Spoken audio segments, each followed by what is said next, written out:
오늘 예배하는 주의 교회 믿음의 성도들에게 구원의 은총이 함께할 줄로 믿습니다. 대림절은 기독교의 크리스찬 믿음의 성도들이 크리스마스 4주 전에 예수의 성탄과 다시 오심을 기다리는 교회력의 절기입니다. 대림의 시기 대강절, 강림절이라고 불리고 있는데 교회력은 대림절로 시작하기 때문에 한 해의 시작을 알리는 뜻도 있습니다. 예수께서 육신을 입으시고 이 땅에 오신 것을 밝히 전하는 그런 전파의 시간이고, 성육신하신 예수님을 기쁨과 간절함으로 메시아의 오심을 대망하던 그 옛날 이스라엘 백성의 심정으로 모시고자 하는 일이고, 또한 오실 예수님을 온전히 맞이하기 위해 각자가 참회와 순종을 통해서 자신을 돌보는 그러한 기간이며, 다시 오실 주님 재림을 기다리며 준비하는 기간이 이 대림절의 기간입니다. 어린아이들이 생일을 기다리죠. 달력에 표시를 해놓고 핸드폰에 일정표를 잡고 받고 싶은 선물도 기록합니다. 자신의 생일을 멋지게 보내도록 준비해 달라는 표시죠. 우리에게 생일보다 더 좋은 날은 우리가 예수님을 만난 날인 줄로 믿습니다. 죽을 수밖에 없는 죄인이 예수님을 만나고 구원받았다는 사실, 우리에게는 얼마나 감사요 은혜입니까? 어린아이가 생일을 알리고 잔치에 초대하듯 우리는 만나는 사람들에게 예수님을 소개하고 전파해야 될 줄로 믿습니다. 오늘 성경은 예수님께서 이 오심을 예고하고 준비하고 있는데, 사람들을 구원하기 위하여 하나님께서 오랫동안 준비하셨다라고 말합니다. 에덴 동산에서 사람이 타락한 이후에 하나님께서 오랫동안 준비하여 마침내 구원의 십자가를 우뚝 세우셨고, 사람이 하나님께로 나아갈 수 있는 길을 주셨습니다.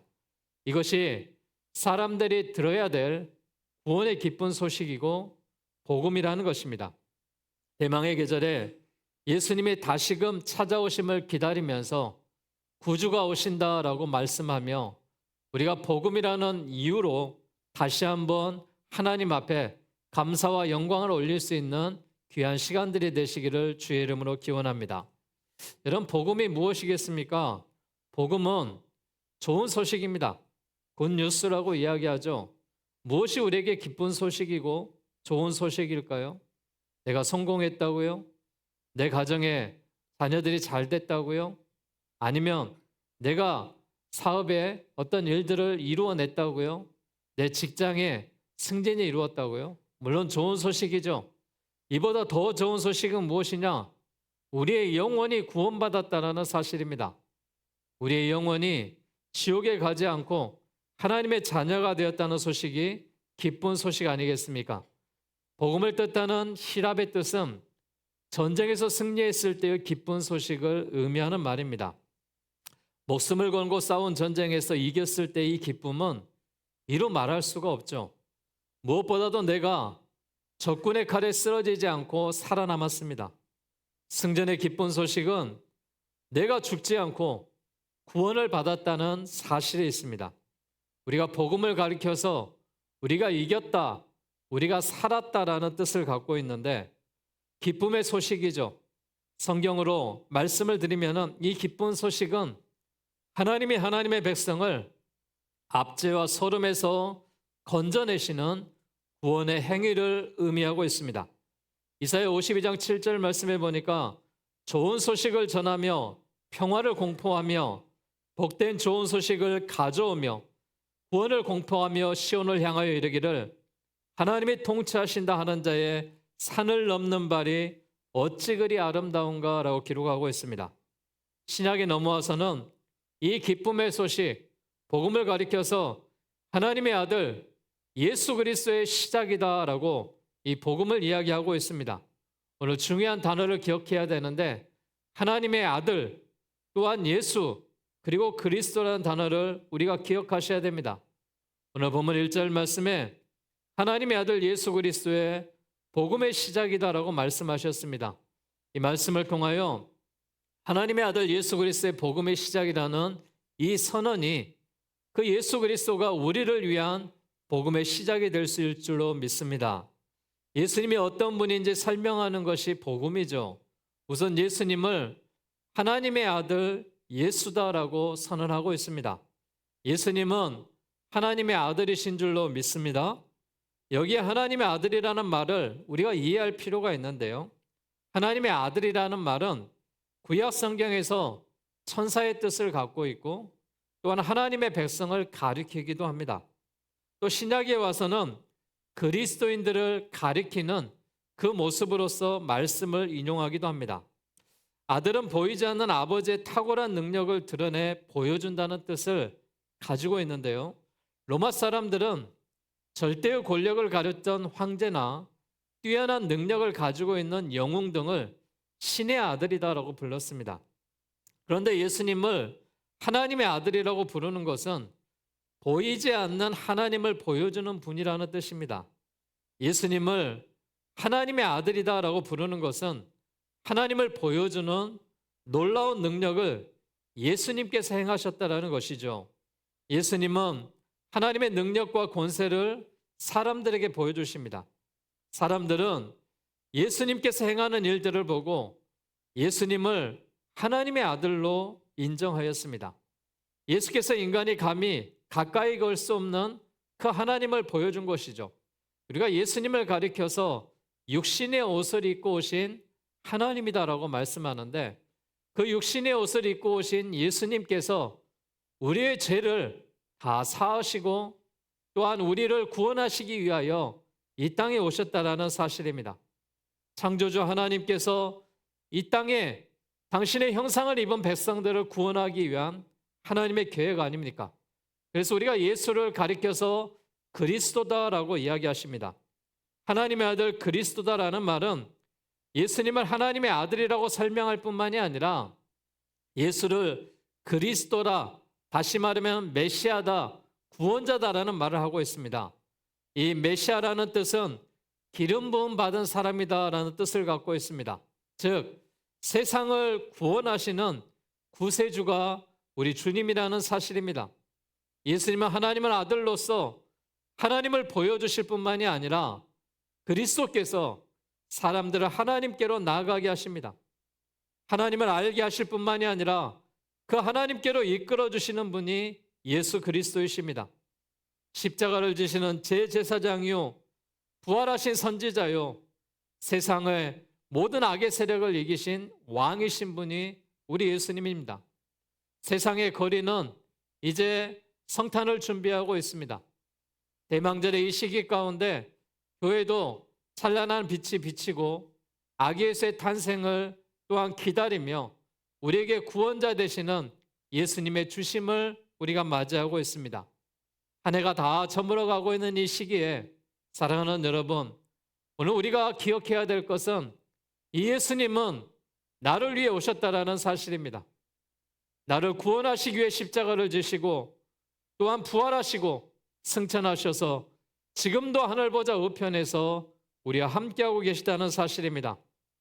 이런 하나님과 아버지 하나님 앞에 영광을 돌리며 예배하러 나온 여러분들이 믿음으로 사시고 은혜로 사시고 소망으로 사셔서 예수 그리스도의 그 믿음으로 주님을 대망하며 또한 복음의 기쁜 소식 가운데 초청받는 우리 한 사람 한 사람이 되셔서 하나님의 은혜가 오늘 예배하는 우리 모두에게 임하시기를 주의 이름으로 축복합니다. 우리가 준비해야 되는데 오늘 본문 2절에 보니까 무엇을 준비하냐? 선지자 이사야의 글에 보라 내가 내 사자를 내 앞에 보내노니 그가 내 길을 준비하리라 라고 말했습니다. 복음은 예수님이 하나님의 아들이요 그리스도라는 것이고 이것을 믿는 것이 하나님의 은총인데요. 이 하나님의 은총을 누구에게 베풀어 주십니까? 누구에게 구원의 선물을 주실지는 하나님 마음에 달려 있겠죠. 그런데 성경이 보여주는 일반적인 방법이 있는데 보라 내가 내 사자를 내 앞에 보내리니 그가 내 길을 준비하리라 라고 말했습니다. 내가 내 사자를 보내준다라고 말씀하시는 분은 하나님이십니다. 하나님께서 하나님의 전령을 보내셔서 사람들이 하나님의 아들 그리스도를 받아들일 준비를 하게 하십니다. 이 계획을 하신 분이 하나님이신데 하나님께서 준비하셨다라는 사실입니다. 예수님이 하나님의 아들로 그리스도로 세상에 오시는 것은 하나님께서 준비하신 하나님의 계획이셨습니다. 하나님께서 인간의 구원을 위하여 완벽하게 준비하십니다. 하나님은 우리가 공의의 하나님이다라고 이야기하죠. 또한 사랑의 하나님이다라고 말하죠. 어떻게 공의와 사랑이 같이 공존할 수가 있겠습니까? 이 문제를 해결하기 위해서 하나님은 당신의 아들 예수 그리스도를 친히 희생제물로 또한 이 땅에 내어주시고 그를 희생함으로 말미암아 사랑을 우리에게 주셨다라는 사실입니다. 그래서 오늘 3절의 말씀에 광야에 외치는 자의 소리가 있어 이르되 너희는 주의 길을 준비하라라고 말했습니다. 그의 오실 길을 곧게 하고 이 기록된 것과 같이 하나님의 사자는 광야에서 외치며 이 고독한 곳에서 우리의 구원을 위하여 준비하고 계신다는 사실입니다. 메시아를 맞을 준비를 광야에서 하고 있는데 광야는 쓸쓸한 곳이죠. 외로운 곳이죠. 사람들이 살지 않은 광야에 외치는 사람들이 있었습니다. 하나님은 광야에 외치게 하시며 그 광야에서 복음을 준비하게 하셨습니다. 오늘 본문의 4절 말씀에 보니까 세례 요한이 광야에 이르러 죄사함을 받게 하는 회개의 세례를 전파했다라고 말합니다. 죄를 용서받게 하는 이 회개의 세례, 회개하고 세례를 받아라. 그리하면 죄의 용서를 받으리라라고 선포하고 계십니다. 그래서 우리가 무엇을 준비하냐? 주님의 말씀대로 광야에서 준비하며 또한 하나님께서 준비하며 회개의 준비의 그 모습으로 나가는 것입니다. 죄는 관역에 빗맞다라는 뜻을 가지고 있습니다. 가야 할 곳으로 가지 않고 엉뚱한 곳으로 가는 것이 죄입니다. 여러분, 죄 중에 무엇이 가장 큰 죄라고 생각하십니까? 도둑질이요? 살인이요? 간음이요? 내 마음의 양심에 거리끼는 일들이요? 가장 큰 죄는 하나님이 뭐라고 이야기하시느냐? 하나님을 믿지 않는 게 가장 큰 죄입니다. 왜 이 죄가 가장 큰 죄일까요? 하나님을 믿지 아니하면 지옥에 갈 수밖에 없기 때문에 그렇습니다. 하나님을 믿어야 천국에 갈 수 있습니다. 그래서 우리가 죄인이 되지 않기 위해서 하나님을 잘 믿으시기를 바랍니다. 하나님을 잘 믿어야 우리가 구원받는 자녀가 되는 것이죠. 우리의 잘못을 깨달아야 되고 복음을 받아들일 준비를 하면서 내 마음에 닫혔던 마음의 문이 있다면 예수님을 초청하고 구원자로 모시는 우리의 마음의 문을 열어야 될 줄로 믿습니다. 자신의 힘으로 모든 것을 해결하겠다는 사람에게 예수님이 그리스도라는 것이 복임일 수 없죠. 그래서 사람들은 인생의 광야를 거치면서 하나님의 능력이 필요하다는 것을 깨달아야 됩니다. 인생의 사막을 지나면서 인도하시는 그리스도가 우리에게 필요하다는 사실입니다. 여러분, 우리가 정신적으로 빈곤을 느끼는 사람은 영적으로 가련함을 깨달아야 되겠죠. 우리가 살아가는 이 도시에서도 영적인 광야가 있습니다. 인생의 광야 가운데 우리가 힘들고 어렵고 추울 때가 있죠. 그럴 때 여러분 어떻게 해결하겠습니까? 그럴 때 하나님이 나를 보호하시고, 그럴 때 하나님이 나를 도와주시고, 그럴 때 하나님이 나를 인도해 주십니다. 남을 꾸짖기는 하지만 정작 자신이 회개하지 않는 그런 삶을 산다면 우리 자신을 돌아보며 회개하는 시간을 가지십시오. 하나님의 능력을 구하시고 그리스도를 요청하셔서 인간이 복음을 들을 수 있도록 하나님께서 준비하신 길이 인생의 광야의 길에 회개의 길 아니겠습니까? 사랑하는 여러분, 이 땅의 삶이 결코 우리 혼자가 아닙니다. 하나님이 함께 하십니다. 하나님이 동행하십니다. 하나님은요, 하나님의 자녀들을 택하셔서 그 자녀들에게 예배받기를 원하십니다. 여러분을 택하셔서 하나님의 성전에 모으시고 하나님을 예배하도록 하나님이 우리에게 은혜를 주십니다. 그 예배하는 자를 보호하시고요, 인도하시고요, 함께 하신다는 사실을 믿고 어떤 어려움과 어떤 문제가 있더라도 포기하지 마시고 우리와 동행하시고 함께 하시는 여호와를 믿고 그 주님과 함께 늘 주의 길을 준비하는 믿음의 사람이 되시기를 주의 이름으로 축복합니다. 세례 요한은 사람들을 회개시켜 예수님을 받아들일 수 있도록 준비시켰습니다. 사람들은 어떤 예수님을 기다려야 할까요? 세례 요한은 예수님을 어떤 분으로 소개하고 있을까요? 오늘 7절 말씀해 보니까 그가 전파하여 이르되 나보다 능력 많으신 이가 내 뒤에 오시나니 나는 굽혀 그의 신발끈을 풀기도 감당하지 못하겠노라라고 요한은 이렇게 고백했습니다. 요한은 다시 오실 주님, 구원자 예수님을 대망하고 있습니다. 우리도 예수님을 기다리며 대망하는 이 절기 가운데 우리가 예수님을 기다릴 수 있는 우리의 삶이 되셔야 되는데 우리의 능력으로 주님을 대망하는 것입니다. 우리는 예수님을 믿음으로 강력한 하나님의 능력이 함께하기를 바라고 소망하며 나아가는 것입니다. 예수님을 통해서요, 인간을 사로잡고 있는 죄의 문제를 해결하시고 죽음의 문제를 해결하시고 영적인 문제를 해결하실 수 있는 강력한 능력을 덧입기를 바라고 바라야 되는 것이죠. 여러분, 우리 주님은 이처럼 능력이 많으신 분입니다. 그 하나님이 나를 자녀로 삼으시고 내 기도를 들으신다는 사실입니다. 우리는 예수님 한 분으로 충분하신 줄로 믿습니다. 예수님께서는 하나님의 사랑이 충분하고 하나님의 능력이 충분하고 하나님의 성품이 충분하시기 때문에 그렇습니다. 우리가 예수님을 바라고 대망하는 것은 조금 더 잘 살자는 경제의 문제가 아닙니다. 조금 더 바르게 살자는 윤리의 문제는 더더욱 아닙니다. 죄와 죽음과 사탄을 멸하신 예수님의 능력이 우리에게 머물게 해야 된다라는 뜻입니다. 사랑하는 여러분, 이미 하나님께 구주 예수님을 나의 구주로 영접하는 자에는 하나님이 결코 떠나지 않습니다.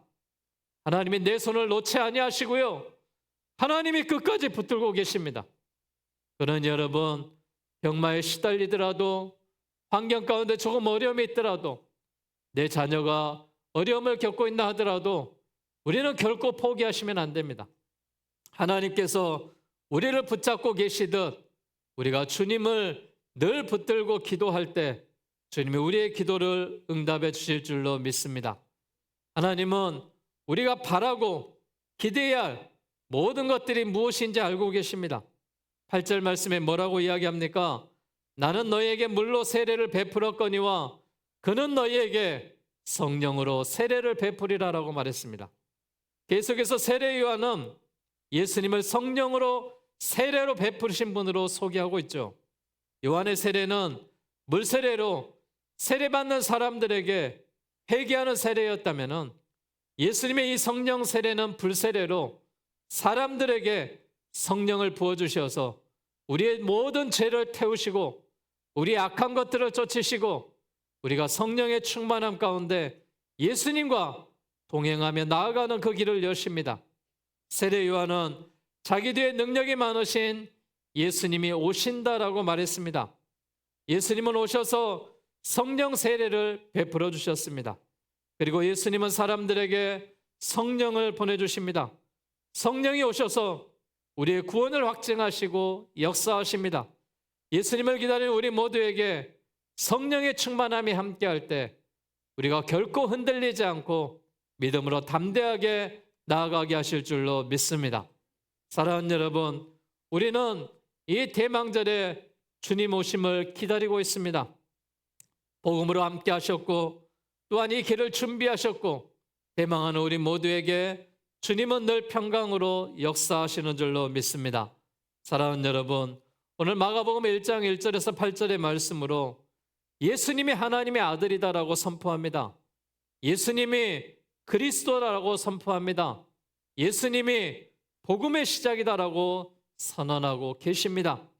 복음은 사람들에게 강력한 능력과 하나님의 성령이 머물게 하는 것입니다. 사랑하는 여러분, 오늘 교회에 오신 여러분들의 심령 가운데, 가정 가운데, 미래의 삶 가운데 복음의 능력으로 또한 하나님의 성령으로 충만함으로 함께 하셔서 여러분의 모든 인생길 가운데 여호와 하나님이 예비하실 줄로 믿습니다. 이를 위하여 우리의 겸손하게 회개하시며, 회개는 성령이 받아들일 때 준비되며, 회개 없는 성령이 없는 것처럼 내 안에 악한 마음들을 버리시고 죄악된 마음들을 떠나보내시고, 회개함으로 인하여서 하나님의 성령이 우리 모두에게 들어올 수 있기를 바랍니다. 우리가 회개라는 인생의 이 광야를 통과해야 예수님을 믿을 때 은혜 안에 거할 수가 있는 것입니다. 우리 안에 성령께서 계심을 믿으시기를 바랍니다. 이제 그 성령께서 우리의 삶에 충만하게 하셔서 생활 속의 죄와 악을 버리고 회개의 삶을 살아야 될 줄로 믿습니다. 여러분, 우리가 하나님의 성전을 찾는 이유가 무엇이겠습니까? 하나님을 예배하는 이유가 무엇이겠습니까? 이미 나를 위하여 십자가를 지시고 구원해 주셨기에, 내 죄값을 사해 주셨기에 그 은혜가 감사하여 하나님의 성전에 와서 예배하는 것입니다. 오늘은 나의 안이 아니라 주님의 날입니다. 주님을 기억하는 날입니다. 나를 위해 십자가를 지시고 구원해 주시는 그 하나님 앞에 영광과 감사와 찬양을 올려드리는 예배입니다. 사랑하는 여러분, 온전한 예배가 무엇입니까? 찬양이 있어야 됩니다. 온전한 예배가 무엇입니까? 기도가 있어야 됩니다. 온전한 예배가 무엇입니까? 말씀의 선포가 있어야 됩니다. 온전한 예배가 무엇입니까? 준비한 예물이 있어야 됩니다. 온전한 예배가 무엇이겠습니까? 하나님의 기름진 축복을 받아야 이 땅에 삶을 살아가는데 흔들리지 않습니다. 사랑하는 여러분, 오늘 이 시간 예배하는 여러분 가운데 예수님의 능력과 구원이 함께 하시기를 주의 이름으로 기원합니다. 주님께서 역사하실 때 우리의 모든 삶이 주님 앞에 영광을 돌리며 우리의 삶이 흔들리지 않는 믿음과 은혜의 삶이 될 줄로 믿습니다. 이 한 주를 살아가는 우리 모두에게 주님께서 주의 모든 은혜에 소망으로 함께 하시고 은총으로 함께 하셔서 이 한 주가 평강과 영광과 감사의 한 주로 살아가셔서 하나님께 영광을 돌리는 우리 모두가 되시기를 주의 이름으로 축원합니다. 이 시간